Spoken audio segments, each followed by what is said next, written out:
धूल भरा और सुनसान जंगल के किनारे बसा एक पहाड़ी गांव था। चारों तरफ घना और डरावना जंगल फैला हुआ था। अमावस की काली रात थी। पूरा गांव एक अजीब सी चुप्पी की चादर में डूबा हुआ था। बस दूर जंगल से कहीं कुत्तों की भौंकने की और सूखी हवा में पत्तों की सरसराहट की आवाजें सुनाई दे रही थीं। इस गांव के बीचों बीच एक छोटा सा घर था जिसमें करीम और उसकी पत्नी जैनब रहते थे। उस रात जब करीम जंगल से लकड़ियां लेने जा रहा था तो जैनब ने कहा, सुनो जी, आज अमावस की रात है और इस रात भी आप लकड़ियां लेने जंगल जा रहे हो। आज आप जंगल मत जाओ, मुझे बहुत डर लग रहा है। अरे जैनब, तुम डर क्यों रही हो? अगर मैं लकड़ियां लेने जंगल नहीं गया तो हमारे घर का खर्च कैसे चलेगा? तुम चिंता मत करो, मैं जल्दी लकड़ियां लेकर वापस आ। पत्नी ने बहुत समझाया लेकिन करीम नहीं रुका। वह कुल्हाड़ी हाथ में लेकर इतनी रात को जंगल में लकड़ियां काटने निकल गया। दूसरी ओर इसी गांव के बीच पुराने बरगद के पेड़ के नीचे बनी हसन की चाय की दुकान मंद पड़ती अंगारों की रोशनी में चमक रही थी। इसी दुकान पर गांव के 4-5 लोग बैठे थे। इनमें हसन, राशिद, सलीम और गांव के सबसे बुजुर्ग बशीर चाचा भी शामिल थे। एक ने कहा, अरे आज ये कुत्ते इतना क्यों भौंक रहे हैं? पूरा गांव उनकी आवाजों से डरा हुआ। आज अमावस की रात है ना, मुझे तो लगता है कोई आत्मा या भूत प्रेत बाहर घूम रहा है। हाँ, आज अमावस की रात है और ऐसी रात में जंगल जाना अपने ही सिर पर लाठी मारने जैसा है। आज छलावा रास्तों में भटकता है। भाइयों, मैंने तो यह भी सुना है कि जंगल में छलावा अपना रूप भी बदलता है। कभी कभी वह इंसान का रूप भी धारण कर लेता है। छलावा अपना रूप भी बदल लेता है, कभी कभी वह इंसान का रूप धारण कर लेता है। गांव वाले अभी बात कर ही रहे थे कि दूसरी तरफ से करीम एक हाथ में कुल्हाड़ी और दूसरे हाथ में लालटेन लिए दिखाई दिया। लालटेन की कांपती हुई लौ में करीम धीरे धीरे आगे बढ़ रहा था।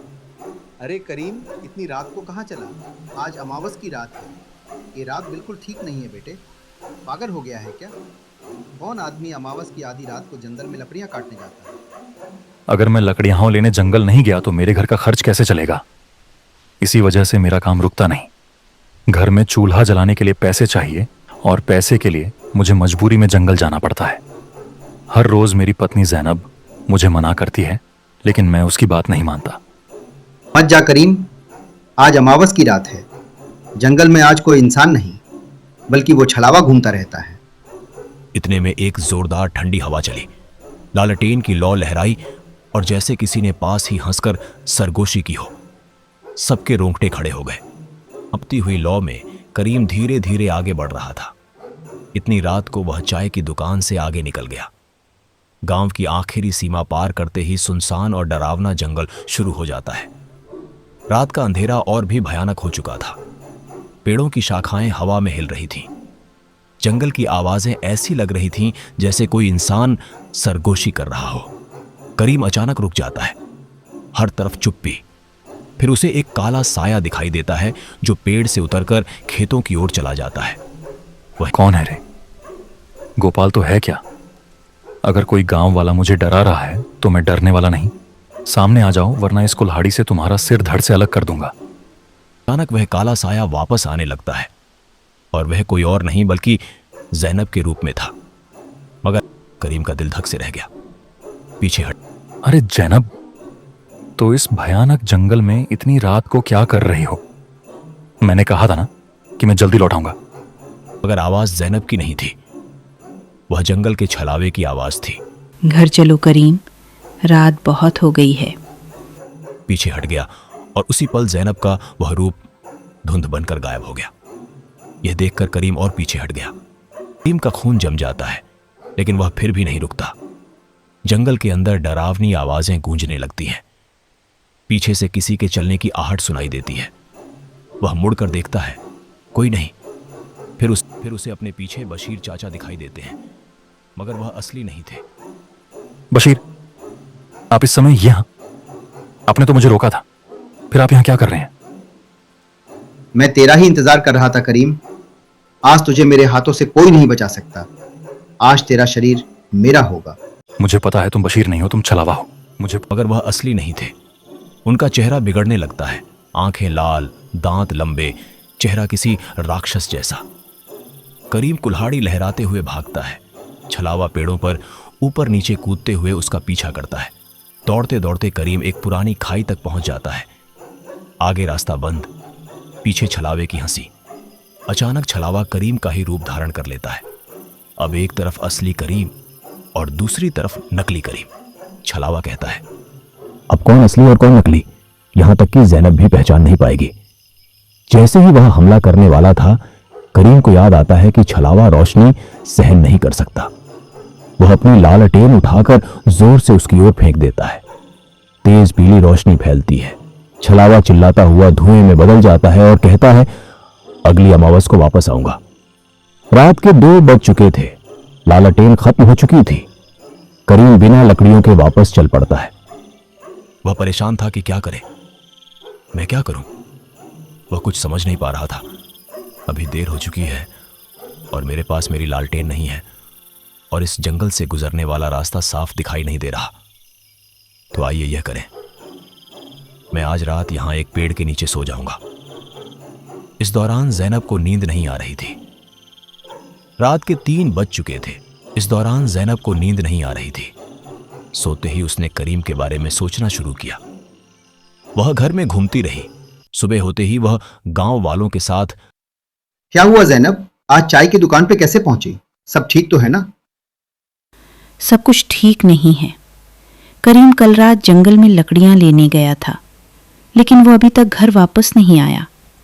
वो हर दिन जल्दी लौटता था, लेकिन आज क्या हुआ? तो करीम लकड़ियां घर नहीं लाया। मैं बहुत परेशान हूं। ज़ैनब चिंता मत करो, चलो सब इस जंगल में जाकर देख लेते हैं। फिर सब करीम को तलाशने के लिए जंगल की तरफ जाने लगते हैं। थोड़ी दूर चलने के बाद उन्हें एक दूसरे गांव से लकड़ी काटने वाला दिखाई देता है, जो बताता है, वो भी तुम्हारी तरह कल रात इस जंगल में लकड़ियां लेने आया था, लेकिन वो अभी तक घर वापस नहीं आया। हाँ अंकल, मैंने एक आदमी को पेड़ के नीचे देखा, लेकिन वह सो रहा था, इसीलिए मैंने उसे नहीं जगाया। वह पास के पेड़ के नीचे सो रहा है, लेकिन वहां का रास्ता बहुत डरावना है। मैं वहां कभी लकड़ियां काटने भी नहीं जाता।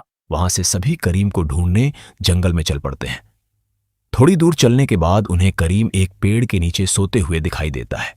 हर कोई करीम के पास जाता है और कहता है, अरे करीम, क्या तुम्हें पर्याप्त नींद नहीं आई? तुम्हें अब काफी नींद आ चुकी होगी, तो उठो, देखो हम तुम्हारी आंखें खोलने के लिए आए हैं। करीम आंख खोलता है और सबको रात की सारी बातें बताता है।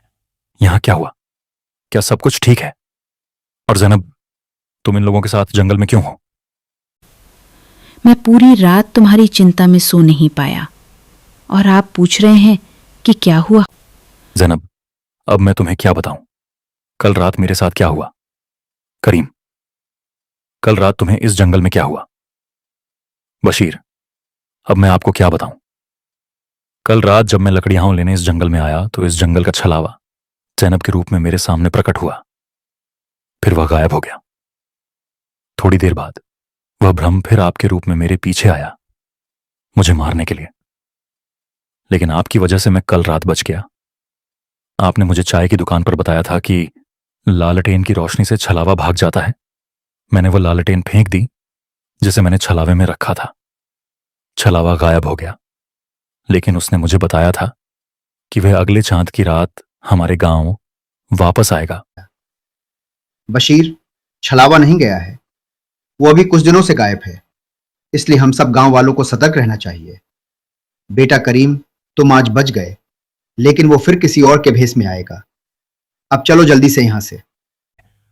अपने अपने घरों को लौटने लगते हैं।